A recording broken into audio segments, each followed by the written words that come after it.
So we're doing this board gaming thing.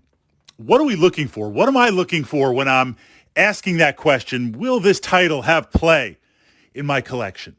Now, the lowest on my list, not that it's not important, but the lowest on my list is the rules.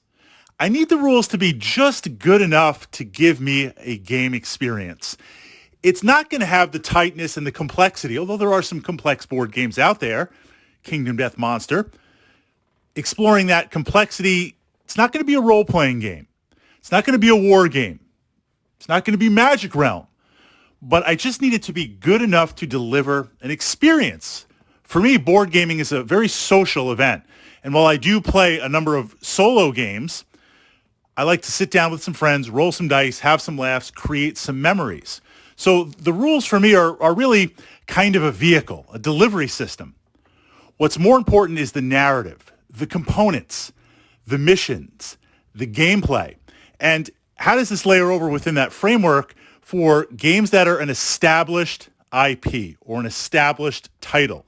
Recently, we've been playing a lot of Masters of the Universe, Clash for Eternia, and in playing that, I think there's a unique opportunity for IP-based games that can go a little bit above and beyond games that are established with kind of an in-house or a type of support system, a narrative that they've created themselves. An example would be Runebound.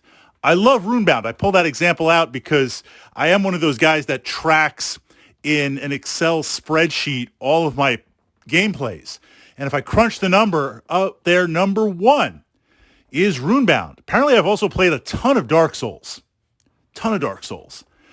But Runebound, it's Terranoth. It's kind of Fantasy Flight's own generic fantasy universe. It works. It's got some immersion, but it doesn't have a commonality. When I sit down to play that game with some friends, we're all kind of just seeing it for what it is.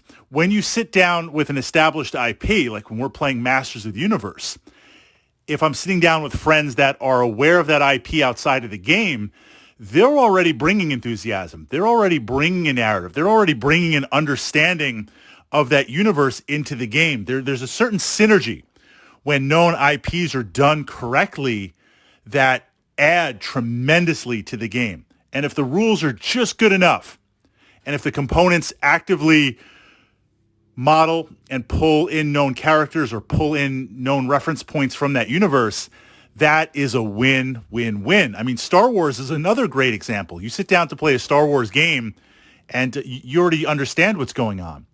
I also take that another layer where if you have that IP and you're playing with friends and they know it and they've immersed themselves in it, they can quote lines from a movie, if they can pull in narrative. When we sit down to play Conan, now Conan the board game is not Conan the Barbarian, Conan the Destroyer.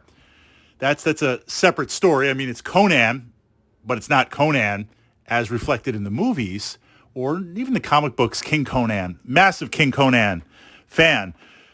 We love to play the game because it's still Conan and I can pull in all those movie lines. And we've seen those movies so many times where just something happens in the game, someone drops a movie quote, and you've got like a brief second or two to respond. It's a lot of fun with that. So for me, looking at the titles in my collection, when I'm looking at an IP-based title, the rules have to be just good enough. Not that I want bad rules. They have to be just good enough. What do those components look like? The miniatures, the artwork. Is it truly pulling stuff in? And then if it's going to be a title that I'm going to bring to the club, the gaming group, or with my circle of friends, then how well would they pick it up? Do I have that group kind of ready to play?